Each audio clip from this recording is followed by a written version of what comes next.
Assalamualaikum, ketemu lagi dengan saya Firman. Di video sebelumnya kita kan pernah membahas atau menyinggung sedikit tentang prinsip Pareto ya.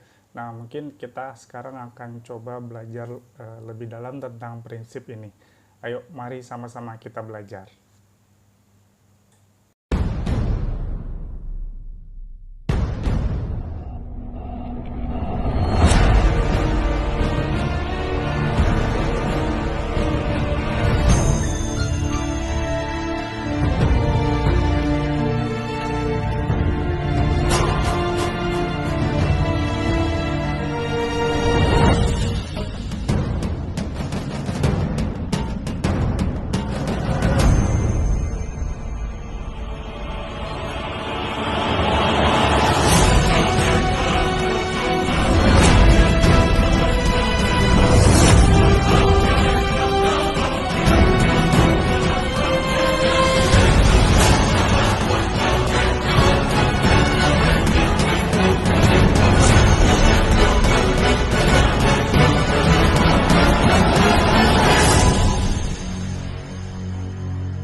Nah, mungkin sebelumnya teman-teman ada yang sudah pernah dengar ya tentang namanya prinsip Pareto atau aturan 80-20. Nah, mungkin juga ada yang belum pernah dengar ya. Nah, sebetulnya prinsip Pareto atau aturan 80-20 itu apa sih? Nah, prinsip Pareto ini ditemukan awalnya oleh ekonom asal Italia yang bernama Vilfredo Pareto. Itu sekitar tahun 1906-an ya. Nah, awalnya beliau itu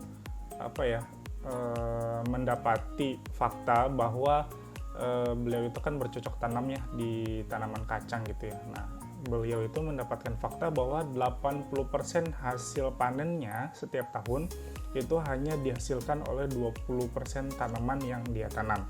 Seperti itu. Nah, kemudian dia berpikir atau memprediksikan sesuatu gitu ya. Nah, kemudian setelah tidak lama setelah itu beliau juga mendapati fakta juga nih bahwa 80% tanah di wilayah Italia itu dimiliki hanya 20% populasi. Seperti itu. Nah, kemudian juga selanjutnya beliau juga mendapatkan fakta bahwa 80% pendapatan di Italia itu hanya diterima oleh 20% penduduk di Italia. Nah, dari situ Pareto atau Vilfredo Pareto ini berprediksi atau memprediksikan bahwa sebetulnya 80% hasil itu hanya datang dari 20% penyebab gitu. Nah, jadi 20% input itu menghasilkan 80% output. Nah, di mana 80% input lainnya itu hanya menghasilkan sekitar 20% output.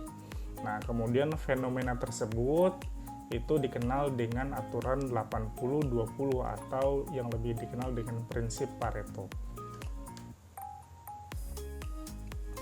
Pada prinsip Pareto ini kita diajarkan bahwa tidak semua peristiwa yang terjadi di dunia ini itu berjalan secara linear ya, seperti yang kita inginkan.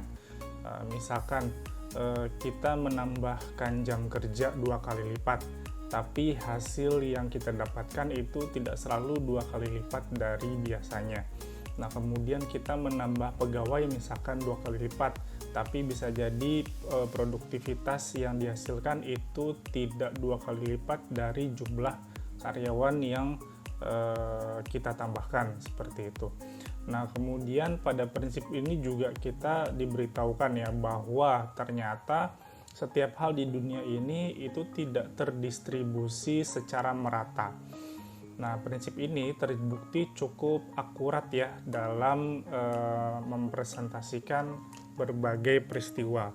Misalkan 80% pendapatan itu hanya didapat atau hanya dihasilkan dari 20% pelanggan misalkan, atau misalkan 80% pajak yang didapatkan negara itu hanya berasal dari 20% penduduk. Nah, kemudian bisa jadi 80% komplain itu hanya datang dari 20% pelanggan. Nah, kemudian untuk contoh yang cukup unik juga nih, coba mungkin bisa dipikirkan lagi ya. Nah, biasanya itu 80% aplikasi di handphone kita itu hanya 20% yang kita gunakan. Seperti itu. Nah, prinsip Pareto ini juga bisa dibalik ya, tidak perlu 80-20 tapi bisa juga 20-80. Misalkan contohnya adalah di perusahaan gitu ya, bisa jadi 20% karyawan itu berkontribusi atas 80% produktivitas kerja. Nah, yang sisanya 80% karyawannya itu hanya berkontribusi di 20% produktivitas kerja. Nah, setelah mengetahui prinsip Pareto ini, kini saatnya kita harus merubah strategi ya untuk memaksimalkan output yang kita akan dapatkan. Nah, prinsip ini memungkinkan kita ya untuk melakukan lebih sedikit effort untuk mendapatkan hasil yang lebih banyak.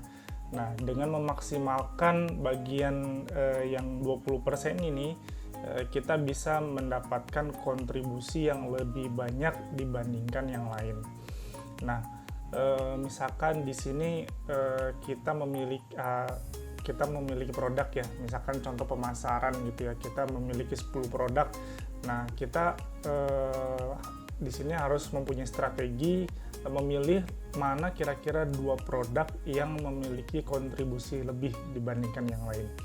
Nah, dari 2 produk itu nanti kita bisa kembangkan lagi nih. Misalkan kita fokus di 2 produk itu tanpa menyampingkan produk yang lainnya tentunya ya. Nah, itu berarti kalau misalkan 2 produk itu kita besarkan, otomatis 80% keuntungan kita juga akan lebih besar gitu dibandingkan misalkan kita membesarkan 80% produk yang lain. Nah, begitu juga di bidang produktivitas karyawan misalkan ya.